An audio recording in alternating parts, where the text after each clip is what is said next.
read a lot of writing books, but last month I went on a tear and I read 23 of them. What I'm going to do is I'm going to share you my 8 favorite insights that I got from them, and then I'm also going to tell you which books I didn't choose and why. Let's start with number 1, Benjamin Percy's book, Thrill Me. And the point I took from this is create a set piece. Percy brings up this old screenwriting advice called MMM, which stands for Moments Make Movies. This just means that in a story, whether it is a movie or your novel, you need one moment that is completely unforgettable. When the reader closes your book, they're going to remember it until they die. And if something didn't immediately spring to mind for you, like, oh yeah, that's mine.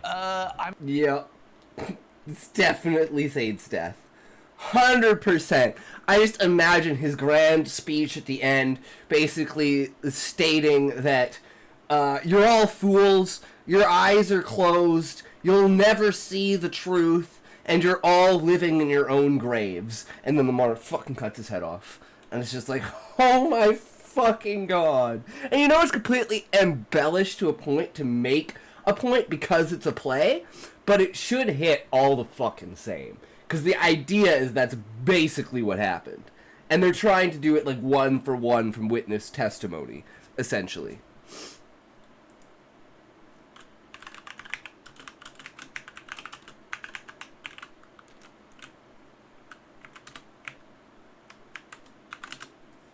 I'm gonna suggest that you probably don't have one. In Dune, it's when Paul Atreides rides a sandworm. Simply epic. In Cormac McCarthy's The Road, it's when the father and his son find out what's in the basement. In The Untouchables, it's when a baby carriage tumbles down the stairs during a gunfight. Now, your set piece, as Percy calls these moments, isn't necessarily your climax. It can be your climax, but it doesn't have to be. It's simply the most memorable moment of your book, wherever that might appear in your story. Now, Percy's main advice is to draw this moment from something in your own life. He tells a personal story of when he put an offer on the house, but the house was above a lava tube, and over the next year or two, eventually everything sort of caved in and fell into this lava tube, and he made that the basis of this really memorable short story in one of his collections. Now, 3 of the books that I read but I'm not talking about are like old school books from the 70s and the 80s giving writing advice, and it doesn't work because it's all really obvious stuff. There wasn't anything for me to deliver to you. So we're gonna skip those and move on to the second book that I chose, which is How Not to Write a Novel by Howard Middlemark and Sandra Newman. And their advice is to make your characters have a plan. How would you say this? Okay, so Husai's got a plan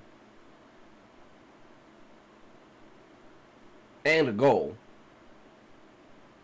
His plan is what to do with the Warriors of Light. His goal is to find the Warriors of Light. Gluttony and Varius's plan would be for Varius spreading his philosophy through his plays, and for Gluttony, it would be to try everything that's edible and non-edible on the planet. He has different priorities. Like Walker, Walker's was always defined to like see the most magnificent thing in the world, which would have either been a dragon or being part of the 100-Year Quest. In this case, he gets both of his plans.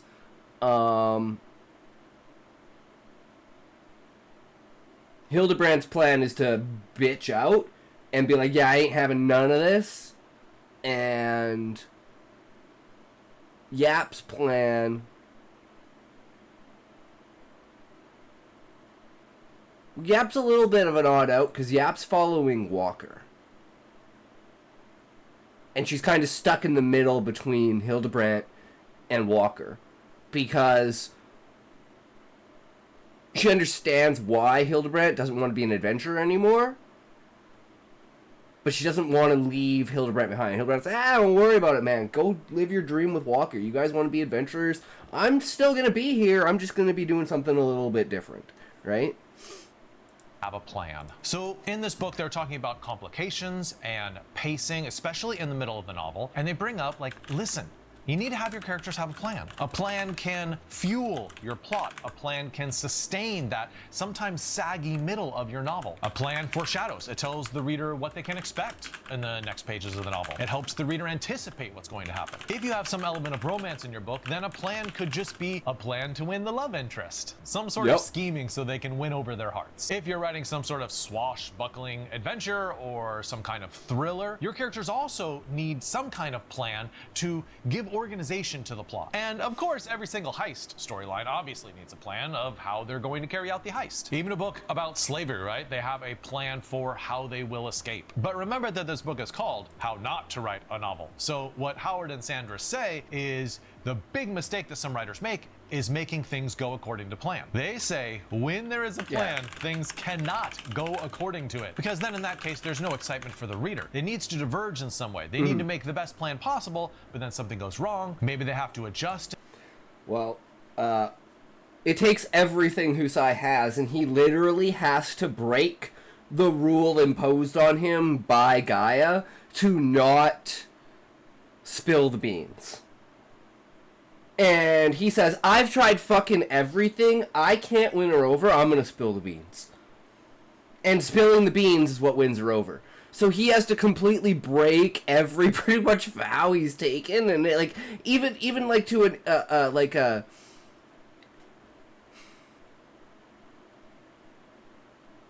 a point where his own body will refuse to do it. If he tried to tell someone the truth, basically Gaia would stop him. And it's like the mental block that everyone else has that stops them from seeing and realizing these things. But Husai sees them and realizes them, he just can't communicate them to other people. So the idea that his love for her is so strong, it overcomes the innate ability of Gaia to prevent him from saying these things to people. And how broken it makes Husai after that, even after she's seen him rise from Zaid, is like even more significant to that. Of like, you know, I'm so glad you're becoming a crafter that you're not going to be in harm's way anymore. And like that's literally the conversation that they're having. And he almost like encourages her, because he's still falling in, this is like just after, like he's still somewhat falling into the old pit holes of trying to protect people instead of just like, you know, letting people just have to do what they have to do, right? Varius's plan gets completely fucked because the Beastman can't understand, like his ideas are too complicated for the Beastman, so he can't perform for the Beastman. The adventurers don't give a shit about him, and he can't go back to the tree anymore. He's like, fuck, I lost my audience! Shit, what am I supposed to do? Gluttony, however,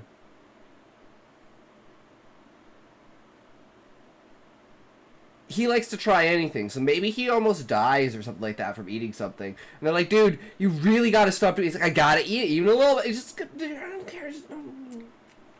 Fuck! So when you plan to eat everything, you're gonna eat something that's fucking poisonous or something you're allergic to. Something you're not supposed to fucking eat. Walker is basically humbled by Fafnir. Like, he sees the most amazing thing he's ever seen. He's so fucking terrified by it. Like he, you know, he literally like shits his pants and runs away or some shit like that. Like, it's just so far beyond anything he could have thought of in scope.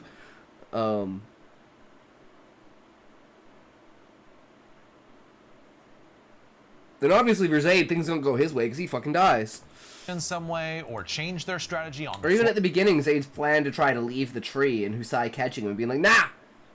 Get back in there, bitch! I mean, this is probably most Mission Impossibles, where the first plan that they're trying to carry out fails in spectacular and horrible ways. And what that setback does is it forces the characters to come up with another plan, which is great for storytelling. But let me give a little exception here. If you want your character's plan to actually succeed, then what you do is you have the plan occur off the page or off the screen. If you don't let your readers know the plan, only your characters know the plan, that's the sign that the plan actually will succeed, because it keeps the reader in the dark. And so they learn the plan for the first time while the plan is actually succeeding, and that totally works. So for number 3, I actually thought for a hot half second whether I should use my own book, The Linchpin Writer, for some advice. And then I'm like, it's kind of a douchebaggy thing to do. So you're just going to have to buy it and read it on your own. Instead, for number 3, we're going to look at Charles Baxter's The Art of Subtext. And here he gives advice to cramp your characters. He says that a dramatist should always be on the lookout for opportunities to crowd the characters, to cramp them into insufficient quarters. Why? Why? What sort of writing advice is this? Well, when you get your characters into the closest quarters possible, it's like putting rats in a cage. There's a lot more possibilities for conflict when your characters are squished up against one another. Growing up, I shared a room with 2 of my brothers, and that small confined space with all 3 of us led us to fight a lot more than if we'd each had our own bedrooms. So this cramped technique works in elevators, particularly fights in elevators like Captain America's Winter Soldier, or it also works for romance in elevators like 500 Days of Summer. It's working in Stephen King's The Shining, where everyone is trapped in a hotel during a snowstorm. This cramp technique is working in Life of Pi, where we see Pi stuck on a very small boat with a tiger. And it's working in The Hateful Eight by Quentin Tarantino, where you have 8 strangers stuck in a stagecoach stopover. So your goal with your novel is to find scenarios where you can compress your characters into the smallest space imaginable and then see the sparks fly. Now, if you fail to do this, if you're like, I'm not gonna take John's advice, what does he know? Well, what happens is there's significantly less pressure on your characters. Sometimes as an editor, I see this where you have a whole novel where the antagonist and the protagonist are separated. So there's a lack of tension because they're never in the same room. So either they're not communicating at all, or maybe they're only communicating over the phone or something, but without them in the same physical proximity, you have a lot less stress and tension than you could have. Now, and that's kind of what we have, but it's supposed to, you know, it's like vicariously, like the Viceroy talking about the monarch and stuff like that. Slow reveals about the history and about, like, what the Beastmen think of the monarch, right? Because the Beastmen fucking hate the monarch, like, religiously. Like, it's in their religious texts that the war is based on. So it's like, but their texts are, like, that's the hardest part, is no one really understands it except for the Beastmen, and they can't really get the idea across, so people can't read it. Because writing is almost completely different than speaking because of the way that consciousness works. So writing is actually, like, very, very odd. And that's the only unification of it is inside of the tree. All of the Beastmen use different kinds of writing, despite all being able to communicate. So, and that's literally, they use the kipu, which is the braided strings. And it's like the different braids and different knots are literally different words and different sentences, and it tells a fucking story. But no one knows that. And that's the tablet that they're looking for. But it's just a communication error through the way that the language is said, because to them that's what a tablet is. It's something that holds information, right? So it's very understandable why it would be translated to. Oh shit! What did I just do? What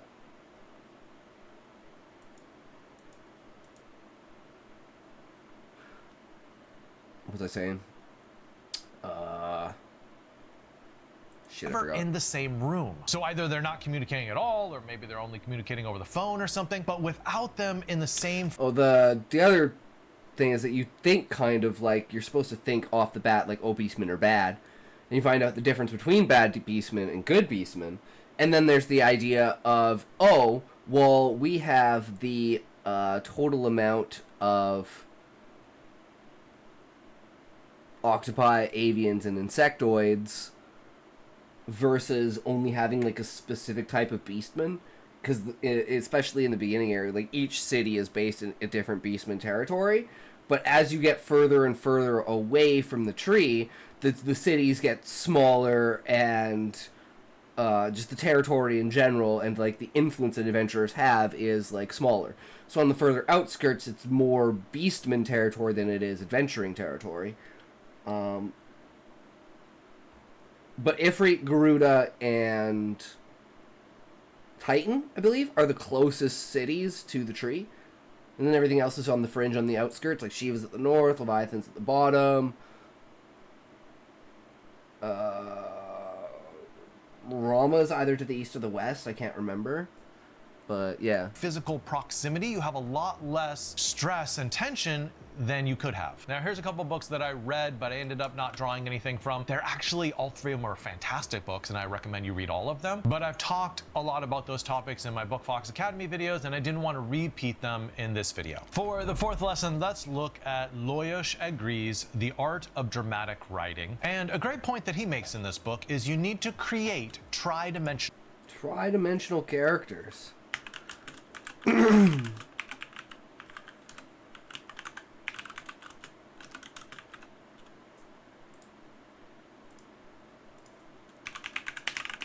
Tri-dimensional characters. He says to make a complete character that is believable on the page, you need these three things. The first one is physiology, their actual physical body. What do they look like? For instance, look at Gollum in Lord of the Rings. Here's a character who is emaciated, who has large eyes, who sort of walks with a stoop, almost like a hunchback. And those outward physical attributes mirror his internal physical deterioration. The second part of a tri-dimensional character, according to Lajos, is their sociology. Look at Offred in The Handmaid's Tale. There are very distinctive costumes, we have ritualized interactions, and there is very strict physical organization of spaces into male and female. Now, even if you're not writing a genre with a lot of world building like fantasy or sci-fi or dystopian or something, there still is sociological components that you need to include in your book. Say you're writing about a marriage, I mean, every single marriage has their own little sociological microcosm. What is it like for this couple? And the third, well, in this case, it'd be an inauguration, so it's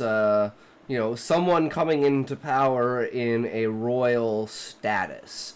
So it's like a royal succession, essentially. thing that he says that every single character needs is a deep sense of psychology. Look at Amy Dunn in Gone Girl. She is calculating, she holds a lot of resentment, and she has this amazing ability to weave false narratives. I mean, as far as revenge planning goes, I would not want her against me. So if your character has a complex sense of physiology, sociology, and psychology, your character is going to feel real on the page. Here are a few other books that I read, but I didn't end up drawing any insights from. They are mostly time-based books that help you with a program on how to finish your novel in X amount of time, X amount of weeks, X amount of days, etc. They're good, motivating books. I really don't have anything bad to say about them. And if you want to check them out, the link is in the description. The fifth piece of advice that we're going to look at is from Damon Knight, his book, Creating Short Fiction. And his advice is, don't forget about constraints. Okay, don't forget about constraints.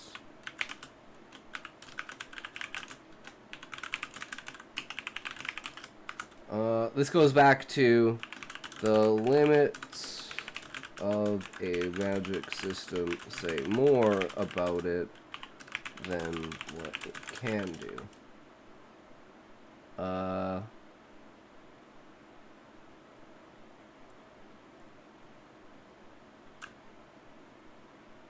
The mesh between your equipment and your character's strength / stamina. How long can they swing their sword? How much magic can they cast? How long can they run for? I like that.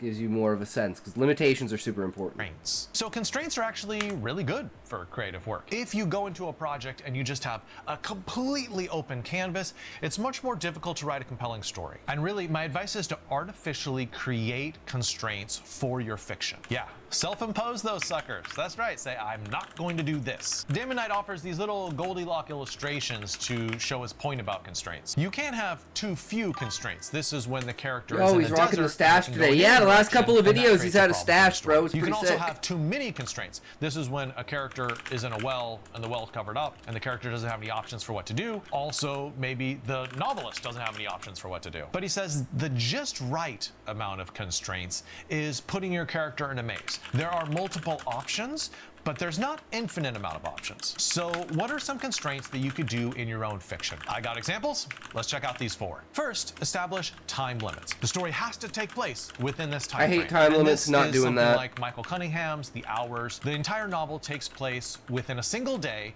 in the lives of 3 different women. The second constraint might be format. Say you choose to tell your entire story through letters. Yeah, no, okay, that's this is first person that's view. A great constraint. Look at The Perks of Being a Wallflower by Stephen Chbosky. The entire book that's probably is the biggest Charlie one. writing letters. A third constraint that you could have on your book is a limited cast. Now, this might not be right for your book if you're writing this sprawling format epic, one is if definitely. you want to try telling your story with, say, just 2 or 3 characters, that is a really difficult constraint. But for an example, look at On Chesil Beach by Ian McEwan. Basically has 2 main characters, a newly married husband and wife on their honeymoon, on their wedding night. A fourth constraint might be communication limitations. You might have a character who doesn't speak at all, like in The Shape of Water by Guillermo del Toro, where there is a mute protagonist who communicates through sign language with this non-verbal amphibian creature. But let's get to our 6th insight. This is coming from James Scott Bell in Plot and Structure, and he talks about subplotting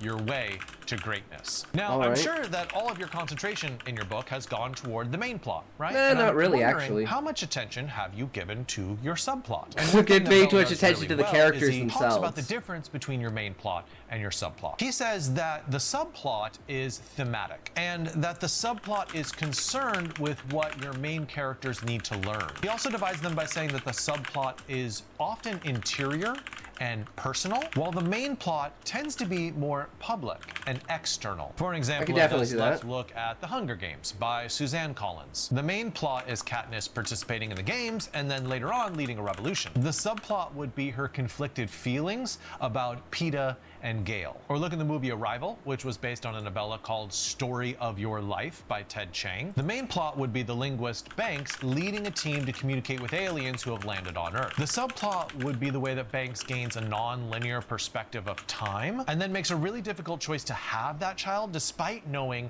its tragic future. Or in Cormac McCarthy's No Country for Old Men, the main plot would be the violent pursuit of stolen drug money across the Texas landscape, while the subplot is about the sheriff Tom Bell's interior struggle with aging and delusionment in a world he doesn't understand anymore. So the main mistake that I see are subplots that mirror the main plot. It's doing big, grand external things rather than going deeply personal, rather than going into the character and having them wrestle internally. Get that personal dimension. Doesn't matter how you do it, in the main plot, in the subplot, but you gotta get that personal dimension. So I did read 4 books this month that I didn't talk about in this video, which I would describe as being more inspirational books. These are books where if you're having a tough time writing, they just like spur you on and sort of cheer you on. I'm not talking about them on this channel because this channel is much more about craft than about inspiration, but if you wanna check them out, go for it. Let's step right into the 7th insight, which is from Deborah Spark, and then something happened. Clearly she didn't watch my titling video where I said, you're not supposed to title something, something happened. But you know what? This is a craft book and it's sort of tongue in cheek, so it's okay, Deborah. Her point in this book is make your character's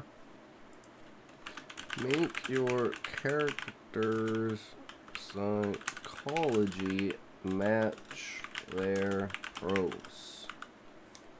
Psychology match their prose. Now, you could take this in a really obvious way. You could say that someone who doesn't have a very good education tends to speak with a lower diction level. Okay, my guess is you probably heard that before and it's not much of an insight. But I think Deborah Sparks goes a little bit further. What she does is she encourages us to think about this rule more metaphorically. For instance, a character who has a broken sense of self might speak in a lot more broken sentences. So in that case, you would radically up the number of fragment sentences in your story. Or a character who is trapped. That's kind of like Duarte, where he has this clash inside of himself with what he wants to do and what his parents want him to do and what he's been taught his entire life, and he is consistently turning slightly away from the path that his parents laid out for him, that they have specifically said don't deviate from this path, and he just keeps slowly deviating from it, and that the more he deviates from it, the more of like a stutter and the more like confidence he almost loses in himself, until he's boosted by Cullis's death to the point of like, my parents can't say anymore that I don't understand because basically my best friend fucking died to this. So, what if he used royal we? Like I do with the chat when I say, like, us and we. Like, we're gonna do this because I want to make you guys feel included in what I'm doing. But it's just, he has, like, he just hesitates, and it's almost like a moment of collecting his thoughts, of being like, hold on, should I actually say this? It's a bit like that, but it more means we, the government. I think it's more of like he's hesitant to say things because he's worried that he's going to say something that he shouldn't. So when he's going to say something, he, like, takes a double take before he says it. So he has this little bit of a delay where he'll start saying something, and then he'll kind of, like, pause and, like, fidget, and then either not say what he was going to say or say what he was going to say. And be like, oh, you know what, actually... That's like the whole idea of when he's talking to his dad. And he goes like, and his dad's like, I know exactly what you're going to say. Don't even fucking say it. And he's like, I can't even preempt shit. It's like he just instantly gets shut down. So that's where that kind of mannerism comes from, is his always being shut down when he tries to say something. So it's like, I got to make sure I say this in a way that doesn't get me in trouble, I guess. And some sort of cycle or pattern might speak in a very circular way. For a character like that, you might want to up the number of catchphrases or repeated phrases that they use, because they can't break free of that repetition. Or maybe like just the way that I say like, and and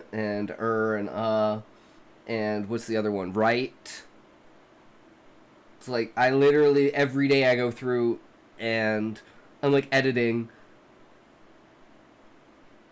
and it's like I have to cut out like 4 likes because I say like this like that. The word I associate with you is exactly. Oh, you know what's funny? You know what my actual word is? Is that I've actually, okay. Let me say. Do you think literally is a word that I use a lot?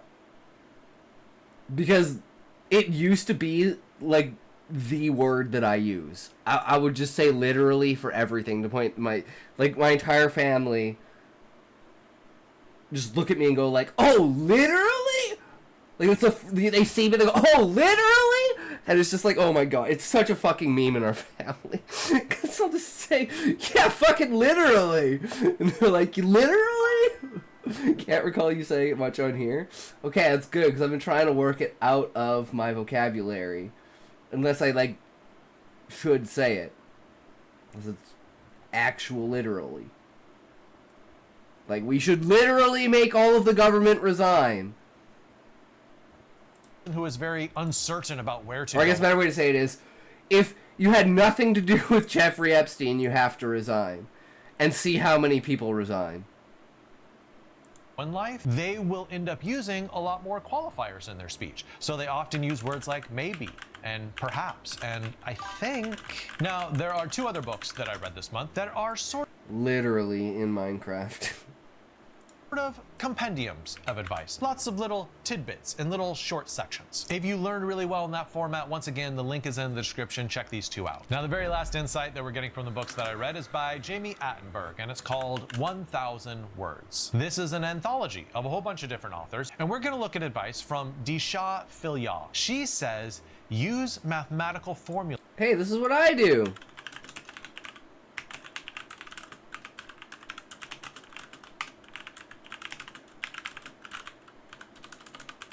Because people love math, and when you choose things like, for instance, like, I guess this would be a good example, is like, Muffin was talking about a use of the Fibonacci sequence.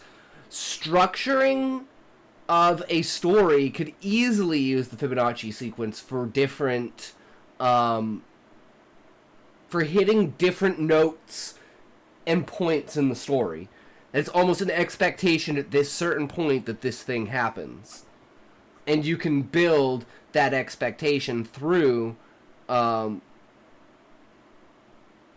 set points that people can realize. Like every, 3 pages, 5 pages, 7 pages, using prime numbers or something like that for like, and it's like it slowly expands out more, whereas the Fibonacci sequence kind of minimizes down more.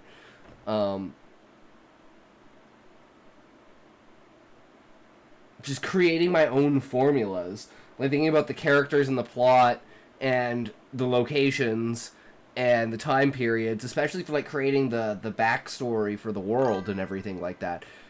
Circle of primes would be good since it's harder to predict. Yeah. And you could even start at a random number, right? And it's like, you do the entire intro, let's say up to, I think 79's a prime, right? I mean, like a low 70s, high 90s, like, is 95 a prime?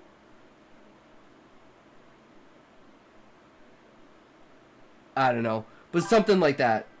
Yeah, see, I have no idea, but 95 is not? Okay.